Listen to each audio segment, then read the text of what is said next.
Bu videoni og'riq ko'rish tavsiya qilamiz. Matiz avtomobilimizni hadolar qilingandan keyin bor, o'zi avtomobil yurmay qoldi. Zamok ochilyapti-da, lekin biznes asosida emulyator bilan o'sha yonmay qoldi. Parametrlarni tekshirsak, mana 1, 2, 3 mashi 15 parametr bor. Mana qarang, ko'rib bilmadim sizlar mana. Ko'rasizlarmi? Mana shu kuyib qolgandan keyin emulyator yonmay qolar ekan. Hozir bu nimani parametrni almashtirganimizdan keyin xudo xolasa avtomobilimiz yurdi. Agar sizlarda ham yo'lda qolib ketadigan shunday holatda bo'lib qolsa, xuddi mana shu ishni qilib olasiz inshaalloh. Mana kalt ochamiz. Mana emulyator biznes asosi yonadi-yu.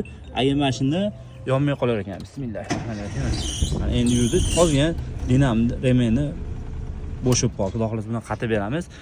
Inshaalloh sizlar yo'lda qolib ketmanglar. Agar mabodo yo'lda qolib ketsalar-ham, boshqadan chiroyli tushuntiraman. Mana krishkasini chiqarasizlar. Mana krishkasi shuni chiqarib turib, mana ezib turib, shuni chiqarib turib, xudo xolasa ishlarni bitta o'tirib bo'laveradi mana. Eng pastda 1, 2, 3 mana 15 ta boshqa qo'yasizlar. Xudo xolasa ishlarni hal bo'ladi. Sizlar yo'lda qolib ketmanglar, lekin sizlar uchun kontent qilishni davom etamiz. Joylar sog' bo'lsin. Bizdan tabassum tark etmasin.